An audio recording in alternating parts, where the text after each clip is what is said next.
Guys, ito naman po ang ating update sa ating pong Pagsibol Village 5. Dito pa rin po yan sa Naik. Ang very promising duplex po ni Remoland. Ayan. O ayan guys, nagtayuan na po. So shout out sa akin po mga home buyers na nakapag-avail po dito sa project na ito. Ayan na po, ang inyo pong unit ay nakatayo na. Ayan. So ito po ay ready for filing. Most probably ngayon po darating na October, filing na po natin sa Pag-ibig dahil ang target turnover po ng mga unit na ito ay ngayon pong darating na December. So most probably, makakapag-move in po ang mga buyer dito, mga first quarter na. Ayan. So syempre magkakaroon pa po tayo ng funds listing and of course processing po ng ating clearance to move in bago po tayo tuluyan natin mabuksan po ang ating mga units dito.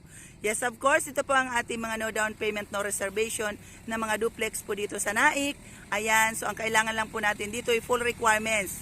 So, you can contact me po sa akin pong number sa mga interested buyer po dito, 0998-901-1920. Ayan po, ito po si Miss Chat ng Human Shelter.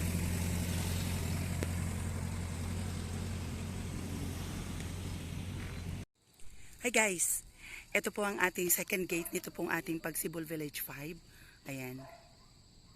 Pasadahan ko lang very quickly guys. Malapit na lumubog ang araw. So around 6:30 na ngayon. So ayan. So dito guys ang ating pong second gate nito pong ating Pagsibol Village 5. So ayan po nakikita niyo yung mga nakatayo na yan at may perimeter fence.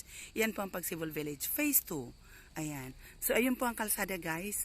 Palabas din dito. Ayan. So, ayan lang siya guys. So, wala pa ngayon ditong ng guard. Ayan, kasi ongoing pa po tayo. So, yun lang guys, pasilip lang po ito. Once again, si Miss Chat ng Human Shelter.